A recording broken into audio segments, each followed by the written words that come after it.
Ah oui, nous sommes à Hanon, voilà. Et comme je suis une journaliste précise, je vais citer mes sources. Et donc, Michel Dumont est l'auteur de cette grande blague. Michel qui s'occupera du son. Aujourd'hui, nous sommes en direct d'Hanon, donc à 3800 habitants, à proximité de Saint-Amand-les-Eaux. Et regardez, nous sommes à la maison thématique de la Fléchette avec cette très belle cible et ces magnifiques fléchettes devant lesquelles je me trouve. Et nous allons même vous faire rencontrer Janine qui travaillait dans une entreprise ici puisque Hanon était la capitale mondiale de la Fléchette. Nous vous montrerons des images de 1965 et même ce petit extrait d'un reportage de 1965 parce qu'on l'aime beaucoup. À tout à l'heure.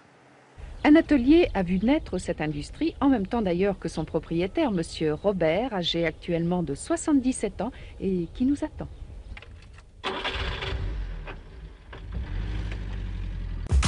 Alors là, vous vous emballez, Christine, parce que rien ne dit que je vais jouer aux fléchettes. Oh, Là, franchement, je vous connais, c'est peut-être risqué pour la vie de mes collègues. On va voir, on va réfléchir. En attendant, on est bien, vous avez raison, à la maison thématique de la Fléchette à Hanon. Je suis avec Claude, bonjour. Bonjour. Pourquoi cette maison thématique de la Fléchette ici? Tout simplement parce que la commune d'Hanon était la capitale mondiale de la fléchette. La création de la fléchette remonte en 1890 et s'est terminée en 1980. Et à cette époque-là, il y avait 6 ou 7 entreprises de fabrication de fléchettes. Alors là, pour l'instant, cette pièce, rien à voir avec la Fléchette, mais c'est une pièce que vous ne pouviez pas ne pas créer. On est où? Voilà, tout à fait. C'est une pièce qui est consacrée à l'abbaye d'Hanon, abbaye qui a été créée en 670 par les enfants du comte de l'Ostrevent, Jean et Eulalie, qui ont créé dans le manoir paternel deux abbayes, une masculine et une féminine, et il nous reste quelques vestiges de l'abbaye que l'on a voulu exposer. Alors pas grand-chose évidemment, mais néanmoins cette porte, ce tabernacle, hein, Oui, c'est un tabernacle. le tabernacle de l'abbatiale, c'est un tabernacle en chêne massif de style rocaille. Donc on l'a récupéré, on l'a exposé. On va avancer pour voir d'autres choses, notamment ces colonnes qui sont d'origine, si j'ai bien compris. Des colonnes, oui, ce sont des colonnes du cloître de l'abbaye, des colonnes de style ionique. Et alors, on va quand même voir une maquette de cette abbaye, parce que même s'il n'en reste plus grand-chose, on a quand même envie de se l'imaginer. C'est celle-ci, l'abbatiale de l'abbaye d'Hanon. C'est la maquette de l'abbatiale qui était donc relativement importante. Et nous avons également le plan de l'abbaye qui se trouve juste derrière moi, où on voit également toute donc le volume de la propriété. On est sur le site où se trouvait cette abbaye. Voilà, ce bâtiment est un bâtiment du 18e qui faisait partie de l'abbaye parce que c'était à l'époque le presbytère des moines de l'abbaye. Alors, si les gens viennent ici pour découvrir cette maison de la Fléchette, ils vont apprendre beaucoup de choses, puisqu'effectivement, il y a cette pièce consacrée à l'abbaye, et puis il y a aussi, juste à côté, une pièce consacrée au lin. Alors là, quel rapport entre le lin, l'abbaye, les fléchettes? C'est Hanon le rapport? C'est Hanon, ça n'a aucun rapport ni avec l'un ni avec l'autre, simplement que le lin est la première industrie qui a favorisé l'essor de la commune, et le lin a été créé en 1875.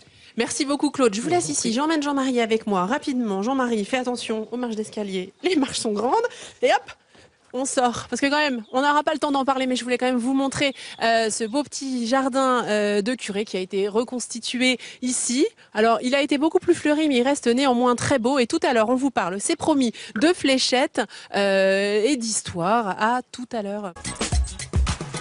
Et profitez bien, Christine, c'est peut-être la dernière fois que vous me voyez, parce que je pense que je vais aller travailler à Disneyland. C'est un peu un rêve pour moi. Hein, donc Ah voilà. voilà. Mais je termine aujourd'hui. Pour l'instant, je suis là. Le costume oui, je me verrais bien en mini. Oui, tout à de fait. Mais pour l'instant, je suis bien. Ah non. Non, oui, une fée, vous avez raison. Ah non, toujours avec Claude. Et plus sérieusement, on parle de fléchettes. Alors regardez, ça c'est une fléchette comme on les connaît, plus ou moins hein, aujourd'hui. Puis ça, regardez, c'est une fléchette comme on les travaillait dans les années 60 ici à Hanon.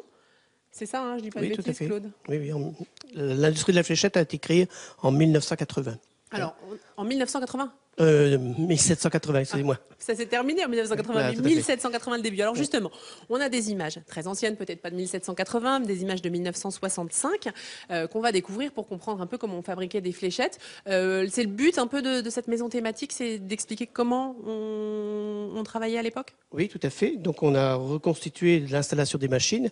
Donc à l'époque, on travaillait, bien sûr, ce sont des tours à bois. On partait d'une réglette en bois de bouleau, puisque les fléchettes sont réalisées en bois de bouleau. Donc, avec différentes opérations, une première machine à ébauche qui sortait un petit peu ce que l'on trouve là dans le bas. Une deuxième opération qui consistait à couler le plomb, donc couler la bague en plomb. Ensuite, une machine de finition que je peux vous faire tourner d'ailleurs. Mais super. Vous la faites tourner quand les visiteurs viennent ou là Oui, vous allez le faire pour nous? on peut montrer quand les visiteurs viennent, mais disons que on ne fait pas réellement une fléchette, on Elle est fait tourner le moteur. plus vraiment en fonctionnement. Alors allez-y, Voilà, faites-le donc je vais vous tourner. montrer. Hop. Et puis c'est voilà, et brillant. on tourne le bras. Et ça, c'était manuel comme ça. Voilà, c'était manuel comme ça. Donc, Bon, arrêtez-le parce qu'on va pas s'entendre parler, Claude. On a vu que ça fonctionnait toujours. La machine à ébaucher dont vous parliez, c'est celle qui est derrière. Donc, Voilà. juste pour montrer les étapes quand même à la caméra, on avait un morceau comme une ça. réglette comme ça, une réglette de boulot, Ouais. donc qui est Une- placée entre les morts, et puis donc on tourne une ébauche. C'est-à-dire qu'à la sortie, nous avons cette machine-là. D'accord, ça c'est une base de fléchette. C'est une base de fléchette où on vient couler ensuite le plomb. Combien de temps pour fabriquer une fléchette? Oh, ça va très très vite, mais il faut savoir qu'il faut 14 opérations pour fabriquer une fléchette à partir du moment où on a répertorié l'arbre dans la forêt. Ah oui, quand même. Alors, Oui. l'industrie s'est arrêtée dans les années 80. On a là encore des images 1980. anciennes qui datent de 1978 de l'entreprise de Brabant, qui a été en instance de fermeture à ce moment-là. Tout à fait. Qu'est-ce qui s'est passé? Tout simplement, l'industrie a périclité donc à cause de la guerre, parce qu'on avait du mal à être approvisionné au niveau des matières premières. Les matières premières, principalement les plumes, puisque les plumes d'Inde qui permettaient de faire les plumes des fléchettes venaient de Hongrie et de Pologne et des États-Unis. Donc des difficultés d'approvisionnement et des difficultés également à l'exportation, puisque toutes nos fléchettes étaient quasiment expédiées en Angleterre. Il faut savoir qu'à cette période-là, on sortait 200 000 fléchettes par jour. 200 000 jours. 200 Et 000 aujourd'hui, jours, c'est oui. complètement terminé. Et aujourd'hui, c'est terminé, il n'y en a plus du tout. C'est détrôné Au grand par regret. quoi on les achète? Ça a été détrôné par les fléchettes électroniques, par les jeux électroniques. En Fabriqués plastique. au Japon alors? Ah oui, à l'époque, les anciennes fléchettes, et effectivement, les Anglais se sont approvisionnés chez les Japonais, qui étaient notre principal concurrent, même avant la guerre, quoi, je veux dire.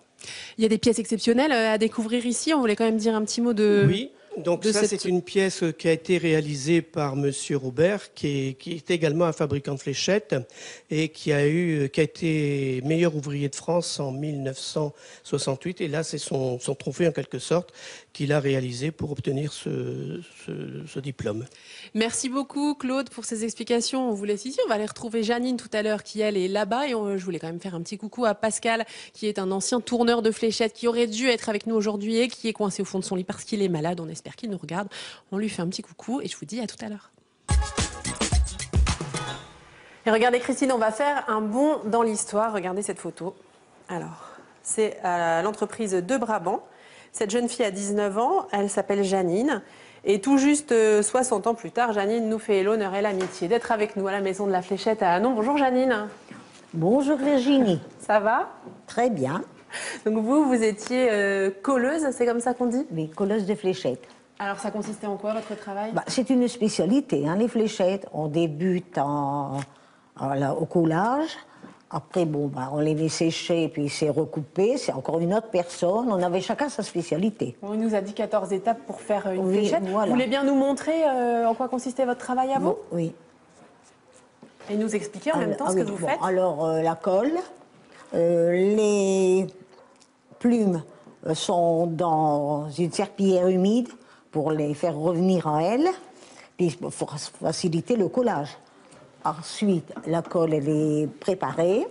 Donc, vous voyez, voilà. Vous passez la plume sur un bâton, c'est... Sur un bâton, sur une plume, ce qu'on veut. Mais enfin, moi, j'aimais mieux sur un bâton. Mais en général, c'est sur une plume. Bon, après, donc, ça, c'est fait. Vous aimiez bien, vous, le travail dans cette entreprise? Oui. À Qu'est-ce l'époque, qui c'est vous ce qui plaisait? marchait le plus. Vous voyez? Puis après, on l'affine un petit peu. Qu'est-ce qui vous plaisait dans votre travail? Parce que tout à l'heure, vous me disiez, c'était... Ça, plaisant c'est pour vous. merveilleux. Puis il y avait une ambiance familiale. Familiale surtout. Bon, puis avec les collègues, on avait des bons moments de détente. Vous veniez travailler avec votre fils, parfois? Mon fils est allé à l'école Oui. et il pouvait venir manger avec moi le midi. Oh, la chance. Oui, ce qu'on ne voit plus maintenant, bah non. et puis qu'on ne pourrait pas tolérer. Mais à l'époque, c'était facile. Hein. Ouais. Bon, puis l'école n'était pas loin, hein, de chez De Brabant à la salle de fête, hein, les écoles. C'était très bien. Et puis, je vous dis, une bonne ambiance. Tout marchait bien. On en collait combien, du coup, des Alors plumes ici, comme ça? on avait des fléchettes de 3 ou 4. Bon, toujours dans le même sens, parce que vous avez une plume à l'endroit et des plumes à l'envers, si vous voulez. J'aurais dû prendre... enfin, bon. Merci beaucoup Janine, merci Oui. pour votre témoignage. On va prendre juste à côté de vous, il y en a des Alors terminés là, pour qu'on voit voilà. ce que ça Là, donne. ce sont des 3. Voilà, des Là 3. c'est une 3, Oui. c'est fini. Merci beaucoup Janine. Alors, Oui. on va vous laisser, on va aller retrouver une championne de fléchettes. Je vous montre quand même vite fait à quoi ressemblent les cibles parce que selon les époques, il y en avait des différentes évidemment. Donc on en retrouve exposées ici. Tout en bas, ça c'est une fléchette anglaise électronique. C'est là-dessus que joue Martine. Et je dis joue, mais il s'agit bien d'un sport. On est bien d'accord, Martine est championne de France. On la retrouve tout à l'heure. Christine, ici c'est un musée, donc on ne joue pas évidemment aux fléchettes, mais nous avons fait venir quelqu'un. Alors juste avant d'aller la rejoindre, quand même, regardez. Reconstitution d'un estaminet pour vous dire que le lieu est très beau. On y parle de l'Ain, on y parle d'une ancienne abbaye, on y parle d'un estaminet. Et puis évidemment, vous l'avez suivi tout au long de l'émission, on y parle de fléchettes. Et pour jouer aux fléchettes, vous ne le saviez peut-être pas, mais dans le Nord-Pas-de-Calais, on trouve la championne de France de fléchettes. Et oui, Martine, bonjour. Bonjour. Vous êtes à vous de Gomeny. Gomny. Et vous êtes venu jusqu'ici pour nous. Merci beaucoup. C'est gentil. La fléchette, c'est un sport. C'est un sport. C'est ça, c'est pas un jeu. Non, c'est un sport mental. Quelle différence alors? Mental parce qu'il faut rester constamment dans sa bulle, rester concentré et toujours calculer pour pouvoir arriver à une fermeture à 3 flèches avec un maximum de points. Donc, maximum de points qu'on peut faire pour fermer, c'est 160. Alors attendez, parce que les téléspectateurs fermer la fermeture, moi vous m'avez expliqué, donc je pourrais faire la maline, mais il faut nous expliquer un peu, quand vous faites les fléchettes, ça se passe comment? Vous avez un nombre de points au départ? Au départ, on commence à 501 Oui. et on doit finir sur un double. Allez-y, montrez-nous. La cible est composée de segments. Tous les segments qui sont ici, et là, ce sont des simples. Les segments ici, ce sont les doubles, et les segments ici, ce sont les triples. Le maximum à atteindre, voilà. ouais. Le maximum de points qu'on peut faire, c'est 180. Donc le plus difficile, c'est pas d'atteindre ça, non. c'est plutôt de viser là. C'est viser là. Et les fermetures se font obligatoirement sur tous les doubles qui sont ici. Fermeture, c'est-à-dire la dernière fléchette. Dernière On fléchette. doit tomber tout pile, on doit avoir fait 501 pour gagner. Tout pile. D'accord. Et nous, on ferme toujours sur double 16 ou double 8. Vous vous entraînez beaucoup? 1 heure par jour. Tous On les peut jours. voir ce que ça donne? Oui.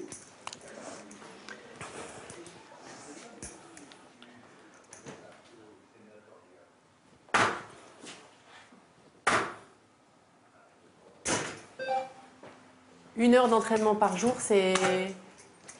C'est bien pour avoir un niveau comme moi je l'ai atteint parce que ici j'ai commencé les tournois européens et je suis 2e européenne sur les 2 tournois. Félicitations, Ouais. championne de France, Championne 2e de France. européenne. Prochain tournoi Prochain mars. 20 et 21 mars en Espagne. Et le dernier tournoi, c'est le jour du championnat d'Europe et du monde qui se déroulera en Porec en Croatie. Allez-y Martine, visez-moi le triple 20 là. Je sais que vous pouvez le faire, elle l'a fait plein de fois jusqu'ici.